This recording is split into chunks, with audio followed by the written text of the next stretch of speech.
한국일보 기자들이 만드는 팟캐스트 방송 시사난타 H.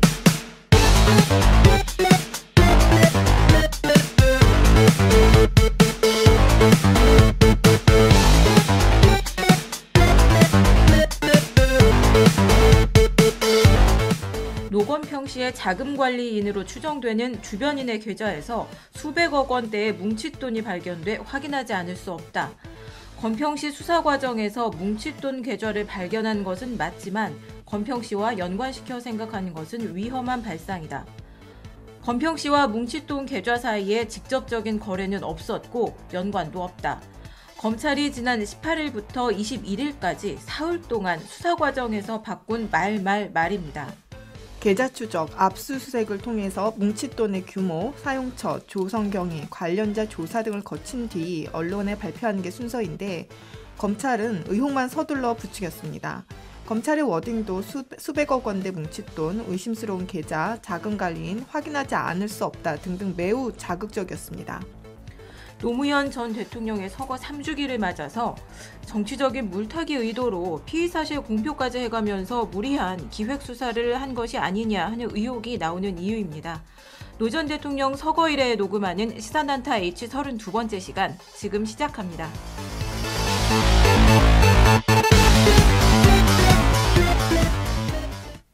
안녕하세요. 시사난타 H 진행하는 한국일보 산업부의 최진주, 사회부 김지은 기자입니다. 노 전 대통령의 형인 노건평 씨를 수사하는 검찰을 향해서 아주 여러 가지 의혹이 제기되고 있는데요. 맨 처음에 노건평 씨가 그 수사를 받았던 것은 그 공유수면 매립사업 인허가 과정에 개입했다. 그러면서 어떤 9억 4천만 원을 수수했다라는 그런 혐의를 받고 있었습니다. 네.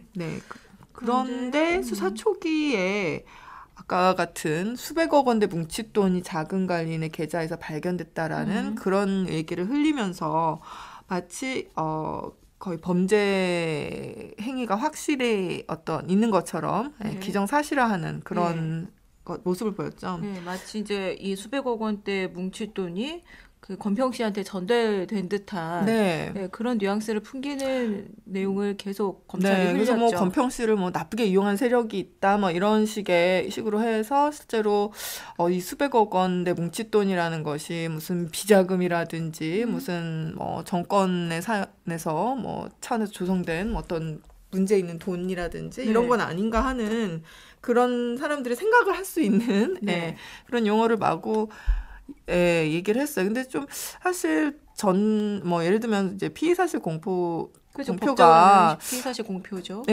좀 물론 이제 보통 취재하는 과정에서 중간중간에 이렇게 나오는 경우도 있긴 하지 않습니까, 사실? 취재하다 보면 나오긴 하는데 이번 경우에는 그런 거보다 너무 이제 근거가 좀 굉장히 약간 희박해 아직 그렇게 확실하게 잡힌 것 같지 않은 듯한 좀 미비한 듯한 그런 상황에서 또 어떤 적극적인 어떤 취재를 통해서 이렇게 나왔다기보다는 좀 흘린 듯한 어떤 그런 느낌을 되게 많이 받았어요. 그리고 검찰이 밝힌 내용도 좀 이렇게 바뀌고 있죠. 계속.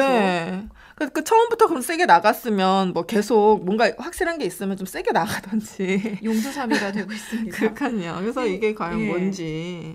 사실 이 건평 씨뿐만 아니라 노 전 대통령 관련 이제 주변 인물들 수사할 때 2009년에도 이런 피의사실 공표 문제가 사실 그 도마 위에 올랐었거든요. 검찰에 굉장히 많은 비판을 받았었는데 예를 들면 그 2009년 4월에 대검 중수부에서 노 전 대통령을 수사를 할 때 이것도 이제 언론을 통해서 검찰이 의도적으로 혹시 흘린 거 아니냐 그때 그런 얘기가 받았던 있었죠. 얘기인데 검찰 관계자의 말을 빌려서 노 전 대통령 측이 박연차 태광실업 회장으로부터 500만 달러를 받았다라고 단정적으로 그때 보도를 했었고 또 2006년 그 회갑 때에는 그 박 회장한테서 1억 원이 넘는 스위스제 명품 시계 2개를 받았는데 이거를 논두렁에 버렸다는 약간 인신공격으로도 비춰질 만한 얘기를 언론에 흘렸었죠. 그때는 거의 그냥 매일같이 이런 공격들이 나왔고 이런 보도들이 나왔고 그래서 당시 굉장히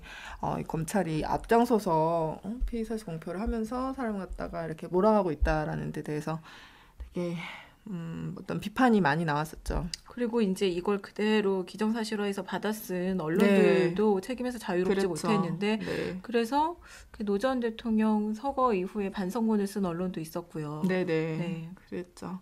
어떻게 보면은 그 매일같이 서로 이 언론에서 뭐 소위 단독 기사가 나오고 그러는데 뭐 저 언론에서 또 단독이 나오고 이러면 기자들 입장에서는 이렇게 하나라도 더 사실을 긁어내고자 하는 그런 생각이 생기는 게 사실인데 특히 굉장히 큰 사안이었고 그렇죠. 검찰에서도 그 검찰 기자들의 이 취재 경쟁이 굉장히 심한 출입처다 보니까 검찰이 또 그래서 이제 또 그런 상황을 검찰이 약간 교묘하게 이용을 한 그렇다고 거죠. 봐야 되는데 그런 상황에서 결국은 노 전 대통령이 이렇게 서거를 하시면서 그런 게 결국은 직접적인 원인으로 작용하지 않았겠느냐 어떤 압박 그래서 그런 것이 되게 문제가 됐었죠. 그런데 또다시 3주기를 앞두고 이번엔 또 형을 걸고 이런 식으로 하고 있다라는 게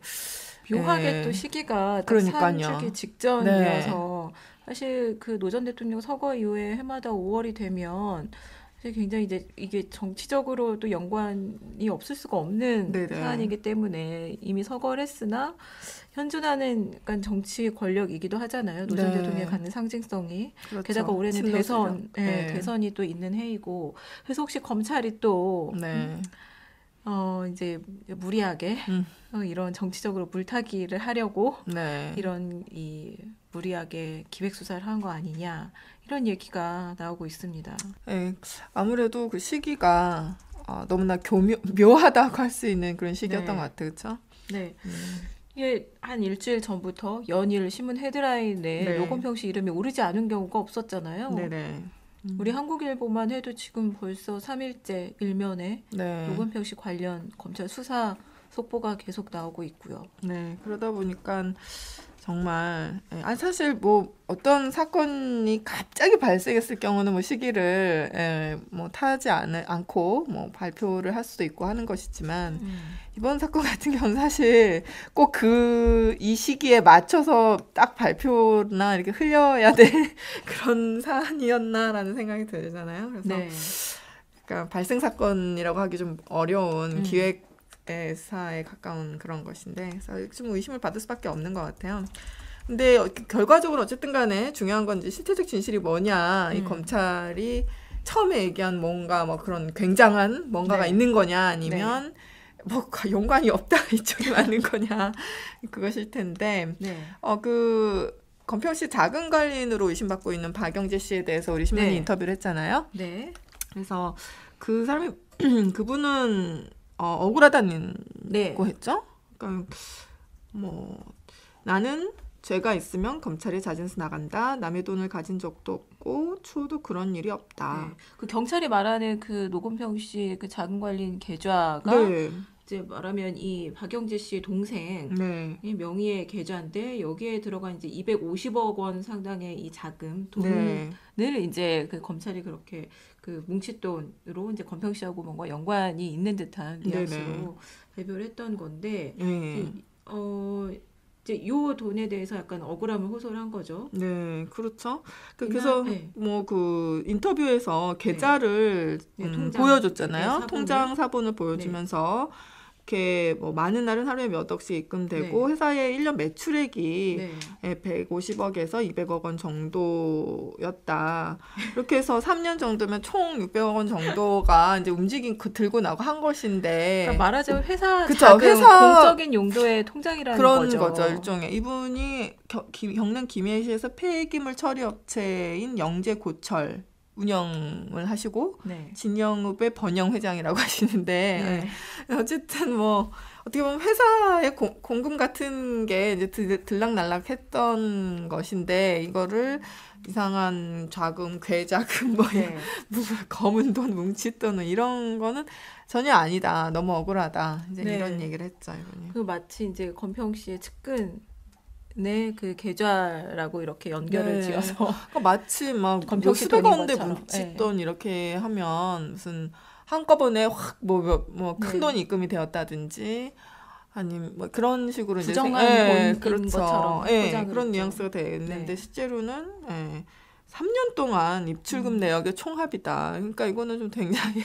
좀 아무래도 초창기에 얘기했던 것보다는 뒤에 갈수록 꼬리를 내리는 쪽이 좀 더 실체적 진실이 가깝지 않을까 하는 생각이 들어요. 물론 이제 수사를 해보니 정말 권평 씨하고 연관이 있는 돈일 수도 있겠으나 이 박영재 씨의 말을 비춰보면 동생이 운영하는 회사 그렇죠. 자금과 관련된 돈이라는 거죠. 네, 그러니까 그 현재까지는 어떤 그렇게 확증이나 무슨 뭐 문제가 있는 돈이라는 그런 것을 확실하게 어떤 검찰이 잡고 있는 것 같은 그런 분위기는 좀 아니다. 현재까지로 봤을 때는. 네. 참 무리한 그런 언론에 그렇게 무리한 용어를 사용을 하면서 흘린 것은 분명히 좀 문제가 있었다라고까지 얘기할 수 있을 것 같아요.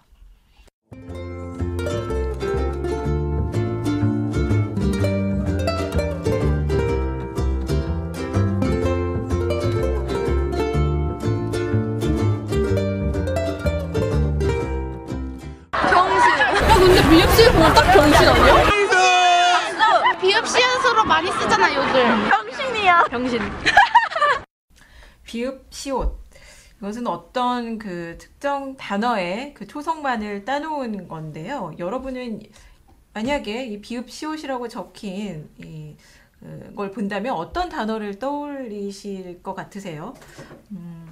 앞서 들으신 것처럼 많은 학생들은 비속어를 떠올린다고 하네요. 네.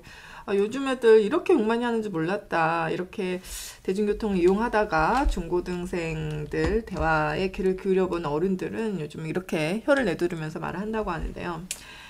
비속어가 추임새처럼 들어가고 욕 없이는 대화가 이루어지지 않을 정도라고 합니다.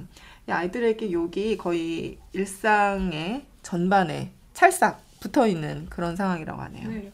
거의 욕을 하지 않으면 대화가 안 되나 싶을 정도로 거의 뭐 문장의 절반 정도는 아니면 뭐 어떤 말이 시작하기 전이나 끝맺을 때는 욕을 꼭 붙여서 하는 경우를 저도 주위에서 굉장히 많이 보는데 이걸 이제 문화라고까지 해야 되나 싶은데 어쨌든 욕설 문화 청소년들의 그 막무가내로 금지한다고 해서 없어질 것도 아닌 것 같고요. 이런 학생들의 일상이 됐는데 오히려 이제 학업과 진로 문제 같은 그 각종 스트레스는 쌓이는데 배출할 길이 없는 10대들의 이 고단한 삶 속에서 유일하게 이 스트레스를 풀 수 있는 통로가 된 것 아닌가. 그리고 나아가서는 또래 집단끼리 소통을 하려면 욕을 안 하고는 소통할 수 없는 일종의 좀 또래 집단 문화로 그 정착된 게 아닌가.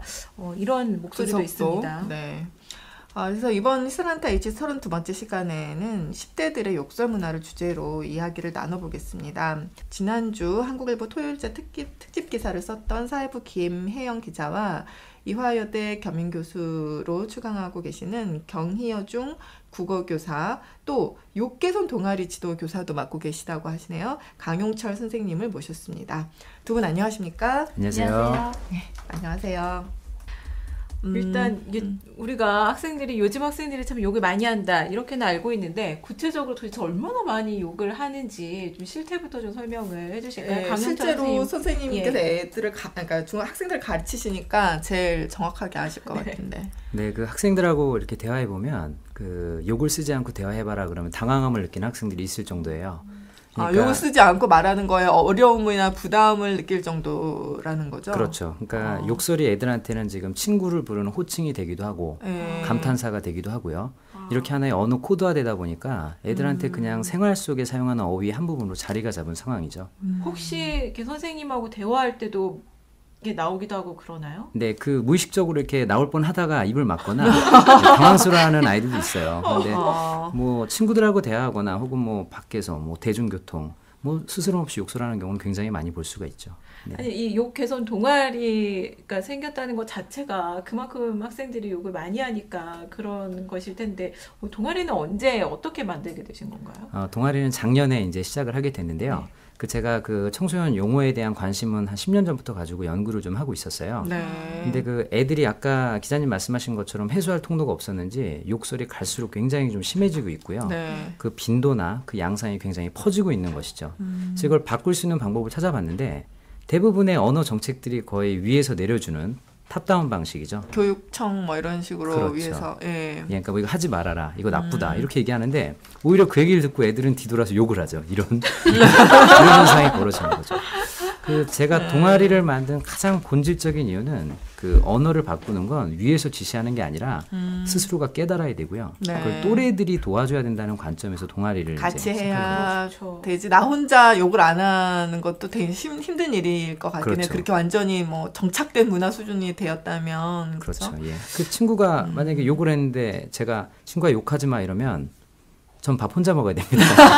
애들이 더 황당해하죠. 왜냐하면 욕설은 본인들의 소속감을 느끼게 하는 네. 하나의 코드화되어 있는 것인데 하지 말라고 하면 저는 외로워지겠죠. 네. 그러니까 또래들이 함께 움직이고 권장해주는 것이 굉장히 좋지 않을까 싶어서요. 그러면 어떤 방식으로 동아리가 운영이 되나요? 그리고 이 회원 학생들의 자발적인 가입으로 이루어지는 거죠? 네, 지난번 신문 나가고도 또는 외부인들께서도 많이 의문수라는 게 이제 저의 강렬한 눈빛을 보고 예, 애들이 압박감을 느껴서 이 동아리를 가입하지 않았냐고 의심하시는 분도 계신데 일단 전 국어교사고요. 네. 수업 시간에 이게 왜 필요한지를 굉장히 절실하게 느끼도록 많은 걸 준비를 합니다. 네. 그래서 아이들한테 욕설의 문제점을 많이 느끼게 해준 후에 좀 자발적으로 참여할 수 있는 친구를 모으는데요. 네. 저희 학교 21학급 한 700명 정도 되는데 그중에 20명이니까 그렇게 많은 수는 아니죠. 그렇네요. 근데 얘들에게 주목해줘야 될 점은 자발성이라는 측면이고요. 아이들이 뭔가 좀 바꿔야 되겠다 또는 문제의식을 느꼈다. 그래서 모여진 아이들이기 때문에 저는 이 동아리가 굉장히 의미가 있는 모임이라고 생각을 합니다. 그러면 동아리에 모여서 어떤 걸 서로 이렇게 배우는 식인가요? 네, 욕설을 절대 배우진 않고요. 그러니까 그게 아니라 뭐 안 하는 법을 배운다든지. 뭐. 네. 제 동아리 활동의 특징은 뭐냐면 아이들이 아이디어를 냅니다. 그러니까 욕설이나 비속어를 줄일 수 있는 아이디어를 아이들이 내는 거죠. 네. 그러니까 기존의 프로그램은 선생님이 이제 주도적으로 하고요. 네. 제일 많이 하는 게 홍보예요. 피켓 들고 욕 쓰지 말아요. 뭐 이런 거 되게 많이 네, 하는데 그렇죠. 일회성이죠. 단발적이고요. 그런데 요건 애들이 아이디어를 내요. 그래서 아이들이 프로젝트 학습처럼 이런 아이디어를 내면 거기에 대해서 실현 가능성과 구체성을 애들이 보고요. 이걸 해보자고 정하는 것이죠. 예를 들면 어떤 게 있었나요? 그러니까 애들이 굉장히 많은 아이디어를 낸 것 중에 하나가 그 비속어 사전을 한번 만들어 보자. 그러니까 애들이 그 욕설의 유래도 모르는 애들한테 우리가 한번 조사해서 이걸 알려주면 애들이 얼마나 놀라겠는가. 네. 그래서 비속어 사전을 만들기도 하고요. 또 홍보팀은 이렇게 벽에 붙여놓을 뭐 우리말을 잘 살렸을 수 있는 강령이라든가 욕설 쓰지 않는 홍보물을 만들어 붙이기도 하고요. 이게 그 프로젝트 아이디어를 낸 애들이 소그룹으로 하는 것이고요. 거기서 제가 할 일은 많이 칭찬과 격려, 박수 쳐주고 예, 학용품이나 재료 같은 거 지원해주고 가끔 먹을 거 주면 애들이 예, 팬이 되기도 합니다.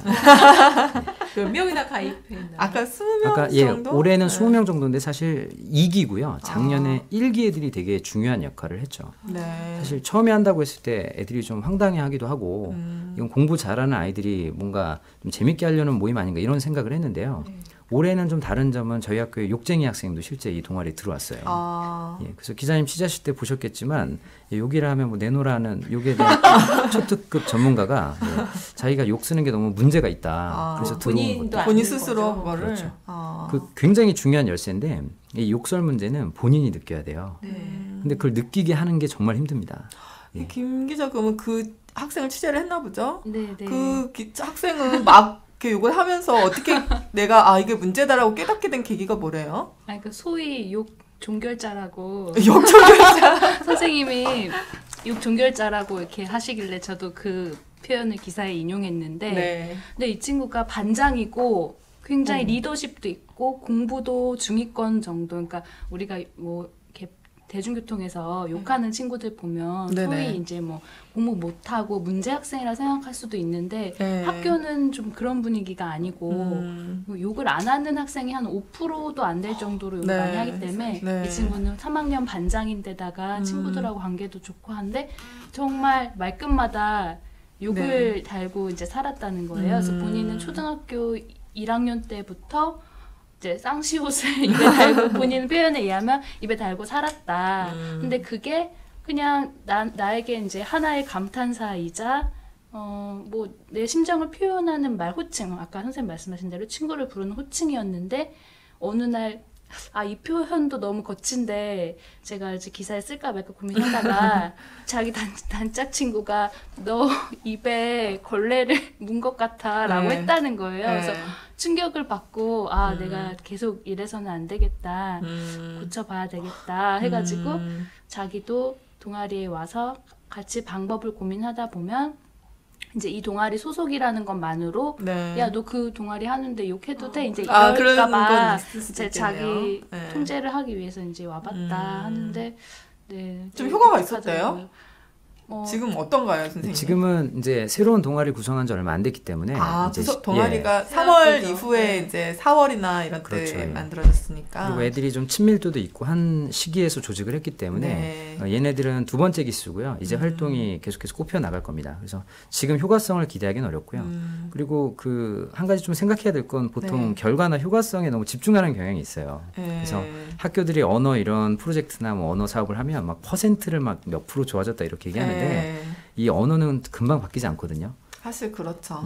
그런 측면을 고려한다면 우리 아이들의 활동은 이제부터 시작 단계라고 할 수가 있죠. 올해는요. 근데 또 놀라운 게 여자 중학교 선생님이시잖아요. 그러니까 여학교인데도 그렇게 욕을 많이 한다는 사실 충격적인데. 아니 저도 가끔 보면은 지하철이나 버스에서 특히 버스인 것 같아요. 버스를 많이 타고 다니는데 가까운 거리니까 진짜 단정하고 예쁘게 생긴 새침하게 생긴 여학생이 갑자기 입만 열으면서 막 이렇게 나오는 거 보면은 근데 보면은 그게 무슨 분노를 해서 쏟아내는 게 아닌 거예요. 그냥 옆에 친구랑 대화를 하는 건 단순히 대화를 하는 건데 거의 무슨 조폭 영화에 나오는 것 같은 막 그런 식으로 막 대화를 하더라고요. 그래서 이거 진짜 좀 심각하다. 지금 한참 된 것 같아요. 이렇게 된 게. 왜 애들이 이렇게 되었을까? 진짜 영화를 봐서 그런 건가요? 어떻게 된 건가요? 지금 아까 말씀하신 것처럼 뭐 여학교라서 딱 그런 것만은 아니고요. 사실은 성별의 문제는 아니라고 볼 수가 있습니다. 남녀 모두 그런 것 같아요. 지금 좀 공통적인 현상이고 그 원인을 말씀하셨는데 제가 생각한 원인은 굉장히 다원적인데요. 일단은 과거의 욕하고 요즘의 욕을 좀 비교해봐야 될 것 같아요. 저도 학창시절에 욕했거든요. 여기 기자분님 중에서 아무도 욕 한 번도 해본 적이 없다 이런 분은 없으시겠죠? 과거의 욕은요. 쓸 때와 안 쓸 때를 구분할 줄 알았고요. 그쵸. 그리고 나이를 먹으면서 저절로 치유되는 그런 자연 치유 능력이 좀 있었어요. 근데 요즘 욕설은 습관화된 용어를 하는 거, 일상화된 용어를 하는 거, 거기에 좀 주목을 해야 되는데 그 원인을 여러 가지 볼 수 있는데 그 중에 첫 번째 저는 그 가정교육 쪽에 밥상머리 교육의 약화라고 생각을 해요. 가정에서 어떤 예의 범절이나 그렇죠. 말하는 습관, 이놈!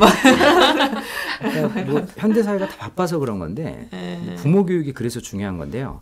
밥을 먹으면서 그래도 뭐 언어뿐만이 아니라 학교 생활에 대한 관심, 인생에 대한 얘기를 나눌 수 있는 가능성이 점점 사라지고 있으니까 애들의 가치관에도 좀 변화가 온 게 있고요. 그래서 먼저 가정 내에서 저는 좀 많은 교육이 필요하다고 생각을 해요. 아무리 학교에서 뭐 동아리를 하고 뭐 아무리 좋은 걸 해도 가정에서 부모님이 좋은 언어의 전범을 보여주지 못하면 소용이 없는 거죠. 그리고 또 하나는 애들이 좀 이기적 가치관이 좀 증가를 했던 거죠. 그러니까 욕에 대해 굉장히 이중적인 태도가 있어요.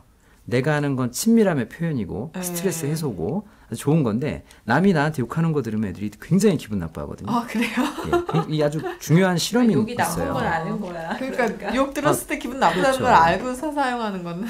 어떤 분께서는 저한테 이메일을 주셨는데 욕이 왜 나쁜 거냐고 막 얘기하시는데요. 그래요? 욕의 순기능도 있어요. 해소감을 주고 카타르시스를 줄 수가 있죠. 근데 문제는 욕이 좋다라는 문제와 교육적이다라는 문제는 다른 문제라고 봐요. 그쵸. 그래서 그 원인을 보자면 가정의 문제, 또 애들의 가치관의 문제, 그리고 또 다른 매스컴적인 영향이 있겠죠. 그 아까 말씀하셨지만 영화에 보면 얼굴도 막 심하게 잘생겼는데 욕도 심하게 잘해요. 그럼 애들은 되게 멋있어 보이거든요. 그러니까 이런 다양한 매체들의 영향이 있기 때문에 지금 이 양상을 다 만들어낸 것이죠. 근데 사회에서는 특정한 뭐 학교의 책임이나 뭐 어떤 매체의 책임이라고만 돌리는데 좀 여러 가지 복합적인 요인이 있다고 봅니다. 대부분 우리가 이제 그 기사에 옮기지 못하는 욕설 같은 경우는 대부분 성적인 비하네요. 그 말의 어원이 요게 어원이라고 해야 되나 근원을 따져보면 그런 경우도 많잖아요. 학생들이 아까 이제 그 비속어 사전도 만들고 그랬다고 했는데 그런 어원을 알고 나면 그 욕설의 그 본래 뜻이 뭔지를 알고 나서 보인 반응은 어떤 거였나요? 네, 그 좋은 말씀 해주셨는데요. 그 욕설의 의미를 알면 애들이 굉장히 충격을 받습니다. 몰라요? 모르죠. 우리나라 욕설의 유래나 어원은 뜻은 전 세계 어디 내놔도 강도가 뒤지지가 않아요. 그래서 작년에 그 KBS 오유경 아나운서님께서 같이 저랑 이제 한글날 프로그램 하실 때 그 그 학생들한테 욕의 어원을 설명했더니 고등학생들인데도 굉장히 충격을 받은 거예요. 그러니까 애들이 어원도 모르고 쓰는 경우가 되게 많은데 뭐 성적 비하, 부모님 욕, 그리고 뭐 동물에 빗대는 거 이런 거 굉장히 많거든요.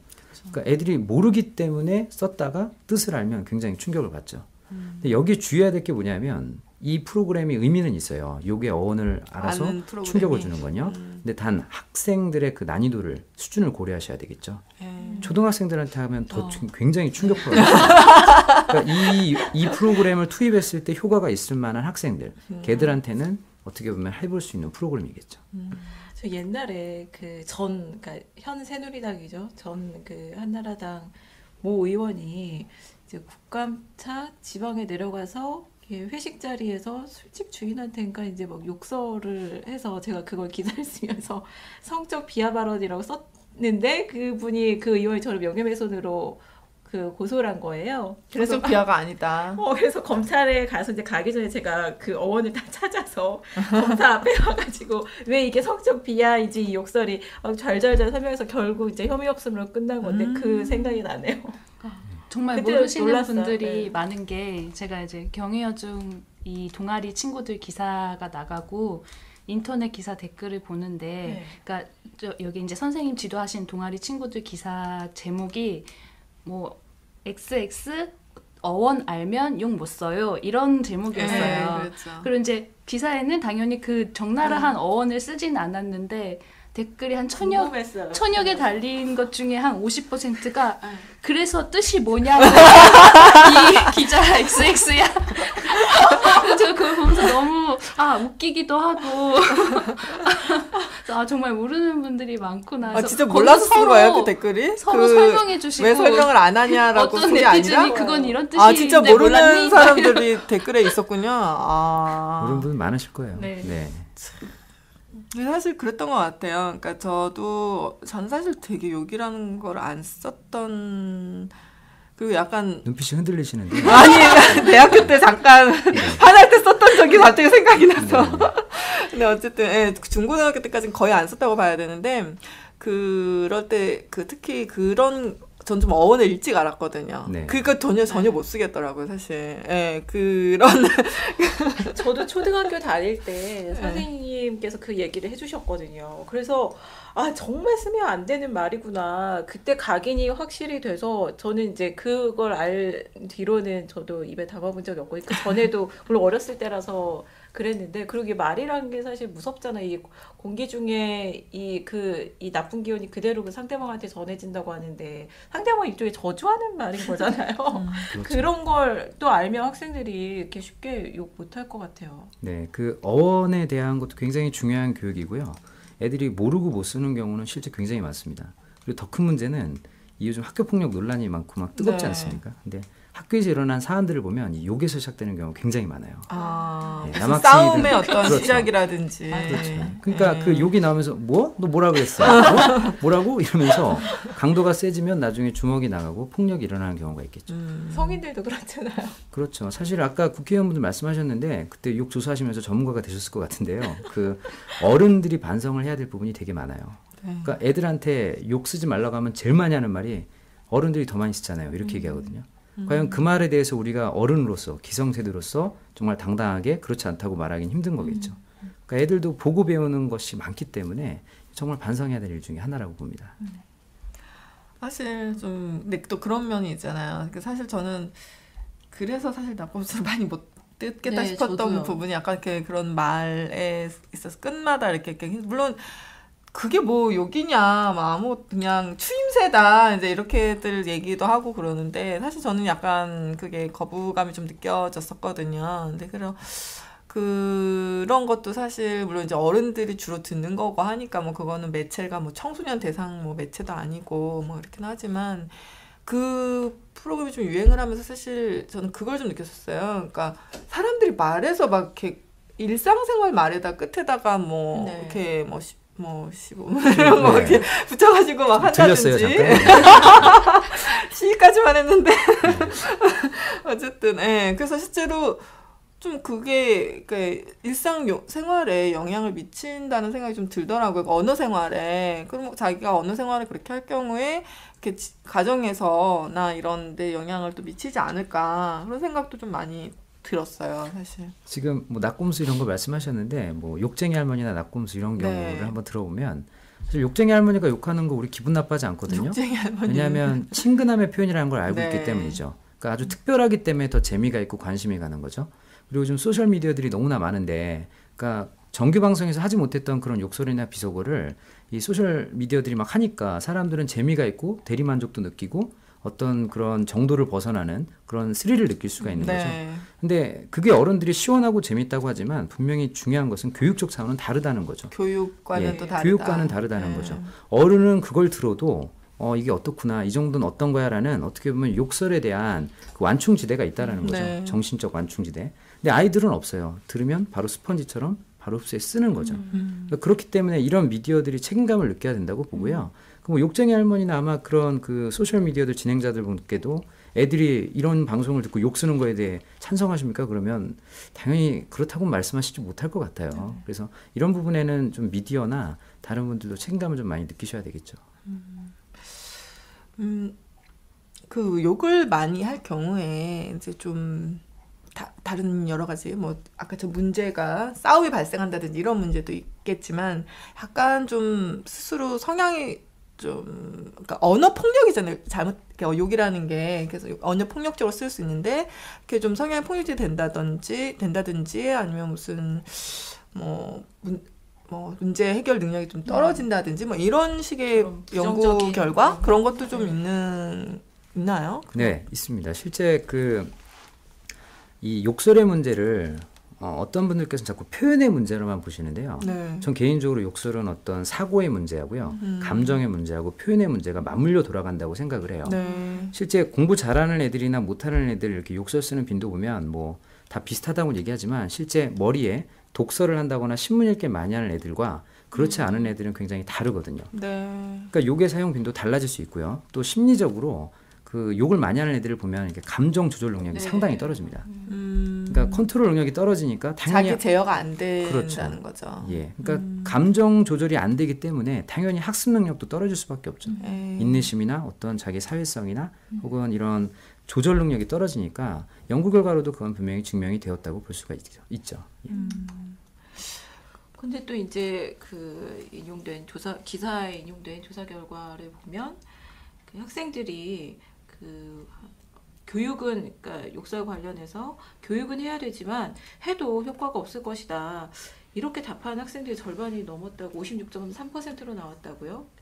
그거는 학생들이 진짜 그렇게 생각을 하나요? 또 그렇게 한다면 또 어떻게 해결을 해야 되는 건지도. 아까 선생님 말씀하신 거랑 맞물리는 건데 그 학생들에게 지식으로 욕을 하는 건 나빠요라는 건 가르칠 필요가 더 이상 없는 거예요. 그러니까 머리로 알면서 이게 하나의 문화가 되니까 그러니까 한 중학교 조사에서는 기분이 좋을 때 욕을 한다는 게 41% 정도 됐거든요. 그러니까 정말 누구에게 저주를 하려고 욕을 하는 게 아니라 지금 이 학생들이 그 하나의 문화로서 욕을 안 하는 게 이상해진 그런 상황이라서 내가 나쁘다는 건 알지만 안 할 수가 없는 거예요. 그래서 저는 이게 그거랑 비슷하다고 생각했거든요. 왜 지하철에서 에스컬레이터 탈 때 한쪽으로만 타면 이 에스컬레이터가 잘 망가집니다. 이거를 포스터에 붙이고 막 교육을 하잖아요. 근데 어른들도 그걸 머리로는 알지만 거기 남들이 걸어서 올라가는 쪽에 서 있으면 나만 이상한 사람 되는 거니까 머리로는 이게 안 좋다는 걸 알지만 그 문화에 휩쓸려서 못하는 거잖아요. 그러니까 학생들도 욕을 쓰는 게 안 좋다는 건 머리로 알지만 다 우리가 지금 감탄사로 XX야 라는 걸 쓰고 있는데 나만 뭐 이상한 애처럼 안 쓸 수가 없으니까 그 문화 때문에 이제 휩쓸려서 그래서 그냥 단순히 학교에서 욕을 쓰는 건 나쁜 거예요 라고 아무리 가르쳐봤자 우리는 바뀔 수가 없다는 걸 이제 학생들도 잘 아는 거죠. 그래서 이제 아까 말씀하신 것처럼 자치활동 쪽으로 이제 풀어보는 게 좋은 해법이 되는 것 같아요. 방금 교육의 책임을 말씀하시니까 가뜩이나 제 작은 키가 줄어드는 느낌인데요. 그 실제 애들이 오히려 수치가 좀 낮게 나왔다고 생각을 해요. 애들은 교육받아서 이게 바뀌지 않을 거다. 그리고 네. 이미 많이 쓰고 있기 때문에 쉽게 고쳐지지 않을 거라는 생각 많이 하고 있어요. 근데 좀 주목해 봐야 될 점은 뭐냐면 이미 학교에서 언어 교육은 하고 있었어요. 그러니까 국어과 교육과정에도 있었고요. 학교에서도 바른말 사용하는 계속 있었죠. 네. 근데 이거를 지식으로만 배웠고 하나의 생활 문화운동이 되지 못한 거죠. 그러니까 그거를 이론으로 배우고 머릿속으로는 배우는데 시험 문제를 치면 맞긴 하겠죠. 그렇죠. 예. 100점짜리겠죠. 뒤돌아서 기본적으로 욕을 하겠죠. 그래서 기자님 말씀하신 것처럼 실천 위주의 그런 프로그램이 없었다는 거죠. 그러니까 진짜 그걸 왜 쓰면 안 되지 이걸 생각해보고 하지 않는 어떤 여러 가지 프로그램들이 있거든요. 그런 게 부족했던 거죠. 그러니까 아이들은 충분히 전 그렇게 느낄 수 있다고 봅니다. 아까 근데 그런 말씀 하셨잖아요. 언어, 그러니까 표현, 그러니까 언어적인 문제뿐만 아니라 심리적인 문제도 네. 있고 그래서 그런 어떤 진짜 자기 조절을 한다든지 충동을 제어하고 이런 사실 이제 사춘기 학생들이 제일 힘든 부분이잖아요. 이렇게 정말 들판에 내놓은 망아지 같은 것이 그때의 어떤 그 정신 상태, 마음 상태, 막 이런 건데, 그래서 어떻게 보면 그런 욕 같은 거를 다 자제하지 않고 마구 이제 발산을 하는 것도 되게 그때가 제일 심한 게 아닌가 그런 생각이 드는데, 그런 어떤 단순히 언어뿐만 아니라 그런 학생들의 어떤 심리적인 그런 부분들, 자기 조절도 하고 그런 것들도 사실 좀 교육상으로 필요하지 않나 그런 생각도 들기도 해요. 언어. 네, 그렇죠. 네. 그러니까 학교에서 지식을 가르치는 교육을 많이 했다면 마음을 다스리고 감정을 조절하는 네. 교육이 굉장히 필요하겠죠. 그럼 뭐 학교 폭력이나 뭐 이런 것들도 사실은 이렇게 좀 그런 부분들이 많이 선행이 되었으면 조금 더 나아지지 않을까 그런 생각도 들기도 하고요. 예, 그래도 좀 희망을 볼 수 있는 건 네. 요즘 뭐 물론 무서운 사건, 안 좋은 사건이 많이 터지고 사후 약방문 형식으로 많은 정책이 나왔는데요. 일단 그 중에 좀 권장할 만한 건 애들의 그 운동 같은 거 있잖아요. 네. 운동하고 나면 애들이 좀 이렇게 풀리는 해소감들이 있어요. 네. 그런 프로그램 또는 역지사지 프로그램이 되게 많아요. 그러니까 상대방 입장에서 그렇죠. 생각해보자. 예, 생각해보는 이런 프로그램. 그러니까 기존에 지식으로 가르쳤던 걸 애들이 생활 밀착형으로 또 뭔가 일상생활 속에서 느끼게 하는 교육들이 많이 시도가 되고 있거든요. 네. 그래서 그런 점에서 우리는 좀 희망을 볼 수가 있겠죠.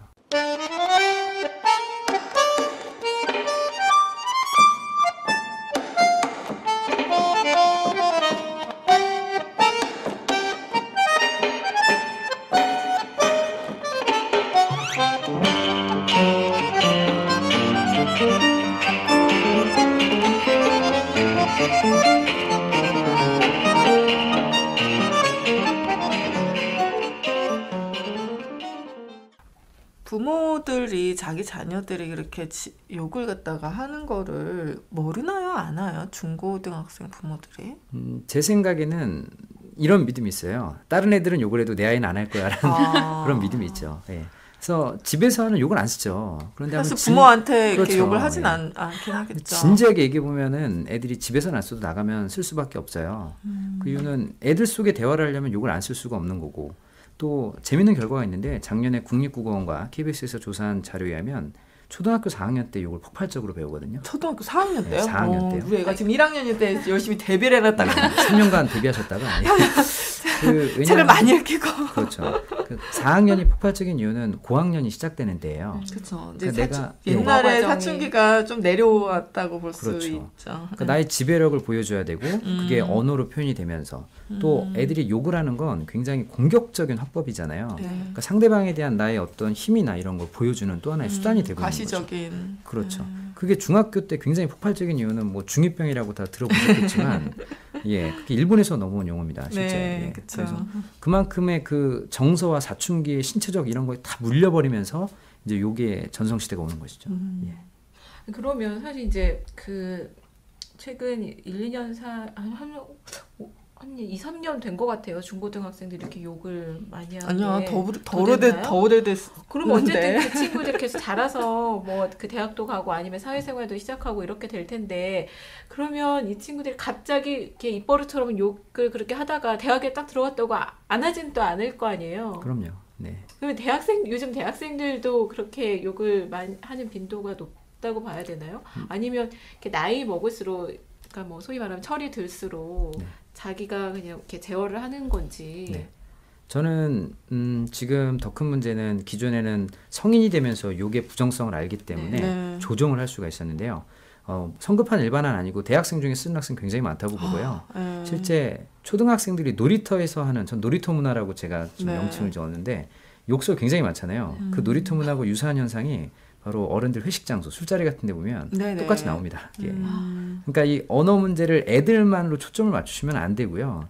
이게 어떻게 보면 사회의 언어의 격이 낮아지는 거죠. 질이 낮아지는 건데 그거를 저절로 좋아질 거란 아니란 마음 때문에 여기까지 온 것이기 때문에 단순히 중고등학생만 문제라고 하는 건 그 생각이 더 큰 문제라고 보는 거죠. 좀 학생들을 둔 학부모들은 집에서 어떻게 교육을 시키는 게 좀 좋은가요? 일단은 뭐 저도 두 아이를 키우고 있는 아빠 입장이긴 한데요.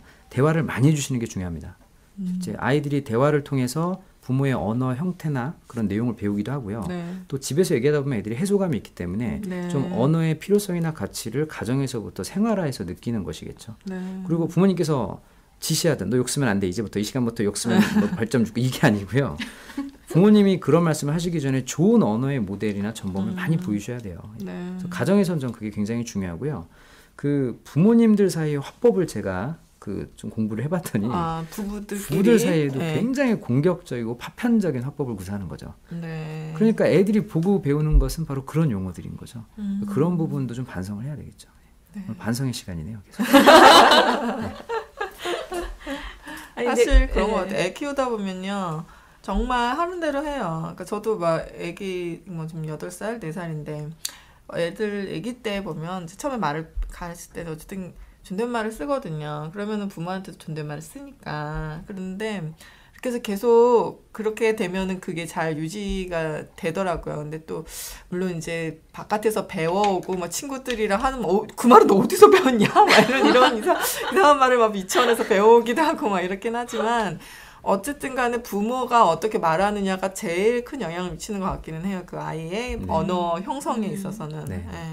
그런 느낌이 들더라고요. 근데 학교를 이제 첫째가 가가지고 앞으로 어떻게 될지는 제가 잘 모르겠지만 근데 그 처음에 언어 습관은 좀 그렇게 잘 사용하는 게 좋은 것 같긴 해요. 부모가. 좋은 말씀이세요. 가정에서부터 시작한다는 점은 문제를 풀 수 있는 실마리를 찾는 거라고 보고요.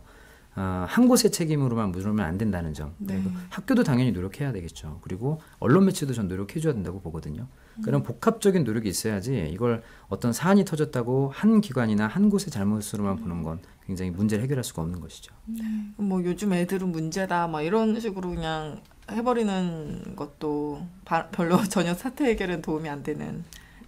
저는 욕설 문제를 해결할 때 긍정성이 되게 중요한 것 같아요. 긍정성. 그러니까 문제가 터지면 문제점만 찾고 막 누구를 탓하고 원인만 찾지만 그거를 긍정적으로 이끌어서 해결해 줄 수 있는 노력들이 과연 얼마나 많은가.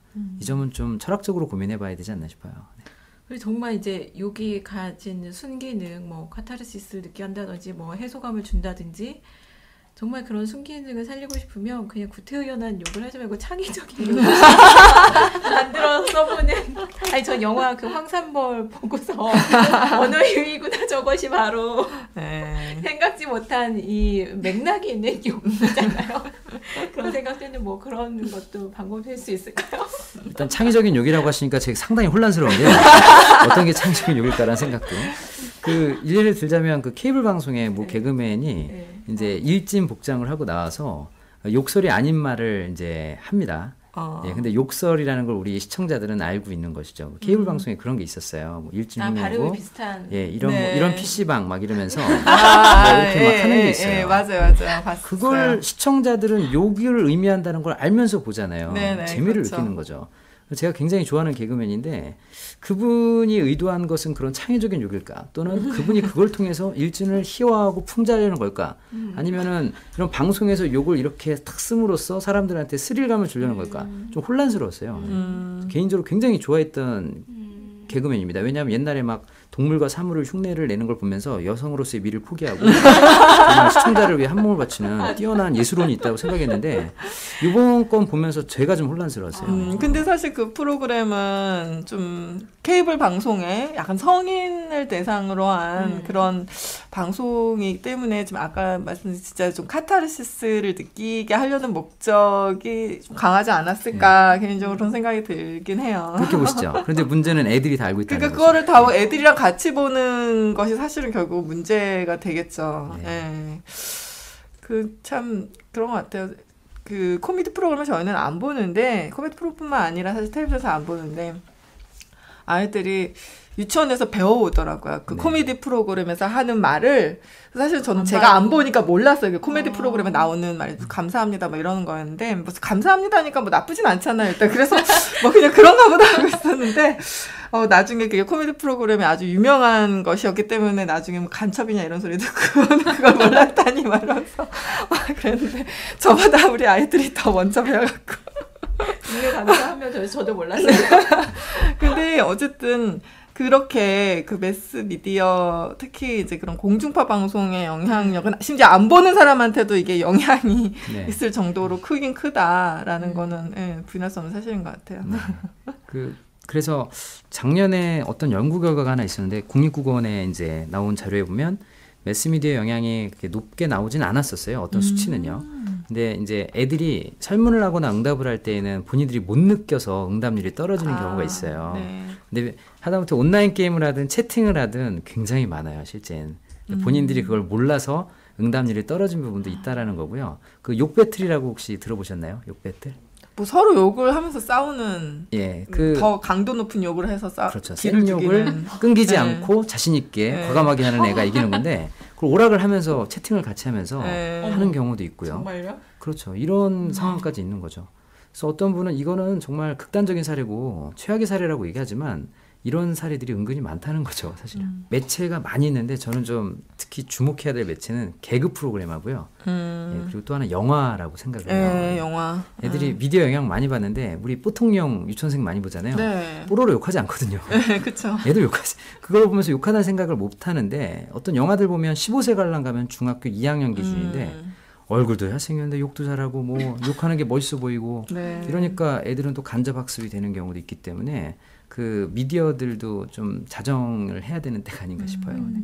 요즘은 그 음악에도 청소년들이 굉장히 많이 드는 인기 있는 아이돌 그룹 그 노래에도 랩에 욕이 그렇게 들어가는 경우가 있더라고요. 깜짝 놀랐는데 물론 방송은 안 되겠죠. 근데 이제 음반으로는 다 들을 수가 있으니까 파일로는.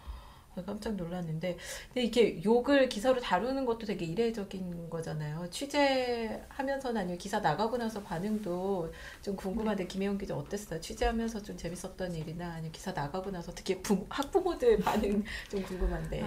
그러니까 사실 이제 교육 기자들 사이에서 욕이라는 게 이제 한 화제된 게 딱 1년 정도 된 것 같아요. 그러니까 작년에 이제 교권 침해 이야기가 나오면서 아니 어떻게 학생들이 교실에서 이렇게 욕을 많이 하느냐 이런 통계들이 이제 교원단체 쪽에서 이제 쏟아져 나오고 또 작년 또 이제 이맘때 교육과학기술부랑 한국교원단체 총연합회랑 충북교육청이 이제 학생들의 언어 개선을 해보자 이런 사업을 시작하면서 그때부터 좀 이제 학생들의 욕이 이렇게 정부가 무슨 사업을 할 정도로 심각해진 건가? 그러면 정말 정부가 사업을 하면 이게 고쳐지는 문제인가? 막 이제 이렇게 하면서 이제 그래서 그 사업을 시작한 지 이제 1년이 지났기 때문에 정말 학교가 변했나 이제 이게 궁금해서 학교를 찾아다니기 시작한 게 이제 이 기획의 시작인데, 그래서 저는 사실 이제 기사에도 썼지만 사실 이제 경희여중 말고 다른 학교를 한 군데 갔을 때는 거기가 되게 이제 뭐 교원단체나 이쪽에서 칭찬하는 학교였어요. 근데 이제 학교에 딱 가가지고 인터뷰를 하려고 그 담당 선생님을 기다리고 있는 도중에 복도에서 남학생 둘이 막 뛰어가면서 야, 이 XX 하면서 네, 그럼 그렇지. 1년 동안 선생님들 욕 쓰지 말자고 한다고 그게 안 학생들이 되죠. 안 하나 이렇게 막 해서 했는데 실은 정말 욕을 뭐 1년 만에 정부가 이렇게 했다고 해서 욕을 안 썼다 이거는 아닌 것 같은데, 다만 이제 그 학교 학생들은 이게 욕하는 게 멋있는 건 아니다라는 인식은 많이 했다고 이제 그 선생님 말씀은 그렇더라고요. 그래서 그러니까 정말 그 욕하는 게 멋있고 되게 좋은 거다. 이런 거에 대한 생각만 조금씩 바뀌어도 뭐 좀 효과는 아예 안 하는 것보다는 있구나. 막 이런 생각을 했고, 좀 기사 나간 이후에도 사실 아까 선생님 말씀하신 것처럼 그 긍정성 있잖아요. 그러니까 정말 애들이 도대체 왜 욕을 할까 이런 것보다는 이렇게 바뀌고 있고 이런 스스로 자정 노력을 하는 동아리도 있다니 되게 신기하다. 그래서 이런 좀 자치 활동을 자꾸 이제 이끌어줘야 되지 않냐 하는 분도 있었고, 이제 또 다른 또 이제 선생님들의 반응은 사실 이거 있었어요. 애들이 왜 욕을 하느냐를 자꾸 그 어휘를 가지고 뭐라고 하는데 우리가 사실 진짜 집중해야 될 것은 애들이 욕을 할 수밖에 없고 그 한마디로 욕이 나오는 학교에 다니고 있다. 그러니까 욕 나오는 세상. 그래서 막 이거를 제가 취재하면서 또 어떤 선생님은 이런 말씀도 하시더라고요. 왜 애들이 욕을 하냐고 탓을 하기 전에 우리나라 학생들의 행복 지수를 한번 들여다봐라.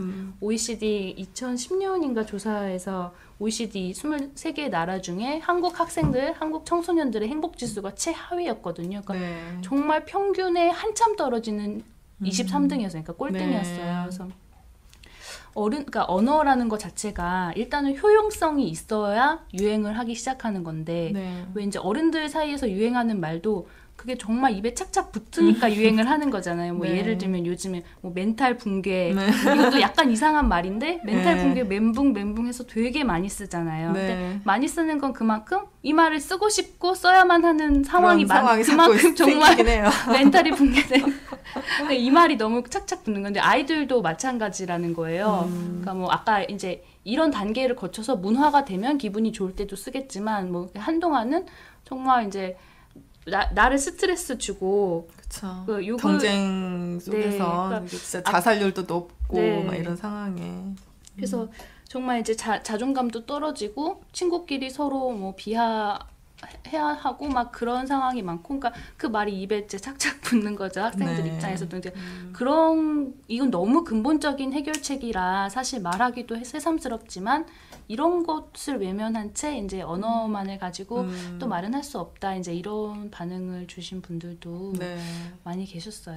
그럼 뭐 예를 들면 뭐 혁신학교라든지 약간 좀 다르게 지금 뭐 수업을 하고 있는 학교들이 좀 있잖아요. 실험을. 그런 데서는 욕을 얼마나 쓰는지 그게 좀 차이가 있는지 이런 것도 약간 궁금하긴 하네요. 그러니까 조금이라도 학생들의 행복지수가 약간 높은 곳은 좀 덜 사용하지 않을까라는 생각이 들기도 해요. 어떻게 보면은. 그러니까 아직 제가 뭐 조사를 해봐야 하는 문제겠지만 일단 제 생각에는 아까 그 욕하고 싶은 학교에 다닌다라는 표현을 딱 듣는 순간 또 한 번 키가 쭈는데요. 그 좋은 말씀이세요. 문화가 없는 거예요. 애들이 그 학교에서 받은 스트레스든 뭐든 간에 좀 풀어낼 수 있는 청소년 문화가 없잖아요. 청소년 문화가 없는 데에서 제일 많이 접하는 건 매스미디어나 어떤 온라인 게임 이런 TV든, 거니까. 뭐 게임이든. 그러니까 그 선생님 말씀 상당히 일리가 있으세요. 어떻게 보면 전체적인 시스템적인 문제가 있는 것이죠. 그건요. 그리고 아까 뭐 혁신학교 말씀하셨지만 아직 시작한 지 오래되진 않았잖아요. 그래서 조금 더 관심을 갖고 지켜봐야 되겠지만 아이들의 뭐 인성이나 아니면 전인 교육을 위해 쓰고 있다면 수치로 확 나오진 않지만 조금씩의 변화는 보일 수가 있겠죠. 이 욕 개선을 그 목표로 만들어진 이 너나들이 동아리 같은 이 자치 활동 기구가 다른 학교들에 좀 많이 생기면 좋겠어요. 기사 나오고 나서 좀 문의도 많이 들어오고 하지 않았나요? 그 이제 한국교원단체 총연합회가 올해 이제 100군데 이 학교 동아리를 모델로 한 동아리 100군데를 접수받아서 이제 지원을 하겠다 해가지고 좀 앞으로 좀 많이 늘어날 것 같아요. 근데 100군데를 접수받아서 왠지 이게 좀 강제적으로 만들 것 같은 좀 비자발적인 동아리가 생길 것 같은 그런 느낌이 확 들기는 하는데 원래 어떻게 보면 이런 교육 프로그램들을 한다고 하면 선생님 주도라든가 아니면 뭐 교육행정가의 권유 때문에 만들어지는 경우도 있죠. 근데 원래 작년에는 학급이었어요. 100개 학급 막 이랬는데 이거보다는 조금 더 나은 형태가 아닐까. 학급보다는 그래도 자발성을 그래도 동아리가 좀 더 자발성을 할 수 있겠죠. 게다가 자체활동 말씀하셨는데 이런 동아리 말고도요. 학급 내 학급 회의를 통해서 이런 언어에 대한 어떤 프로그램이나 혹은 규칙을 만들 수도 있고요. 학교 전체의 학생회를 통해서 할 수도 있는 거겠죠. 그러니까 기본 패러다임은 위에서 내려오는 탑다운 방식이 아니라 버텀업 방식으로 애들이 만들어서 뭔가 조성하는 이런 시도로 좀 보시는 것도 좋을 것 같습니다. 대변인은 아니고요. 제가 이 자, 오늘 이제 중고등학생들의 이 욕설 문화 도대체 실태가 어떤지, 그리고 실제 이 욕설 문화를 좀 개선해 보려는 노력을 하고 계신 또 경희 여중에서 너나들이 동아리 운영하고 계신 그 강경철 선생님과, 그리고 이 사안에 대해서 취재를 해서 기사로 내보낸 사회부 김혜영 기자 오셔서 얘기해 주셨습니다. 두 분 감사합니다. 고맙습니다. 감사합니다.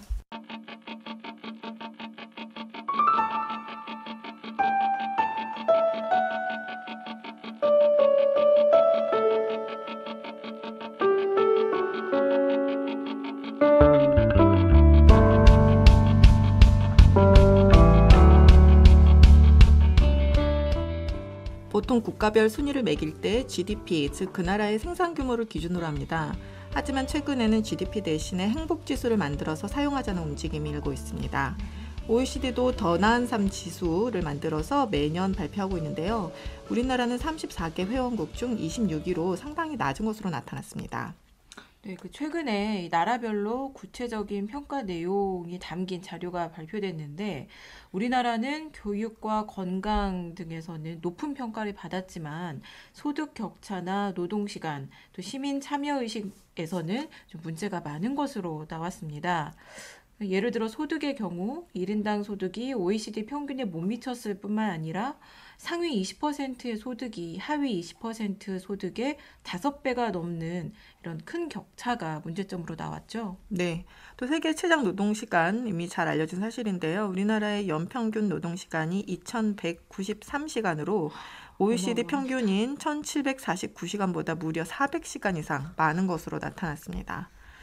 또 이 시민 참여 의식과 관련한 조사는 좀 특이한데요.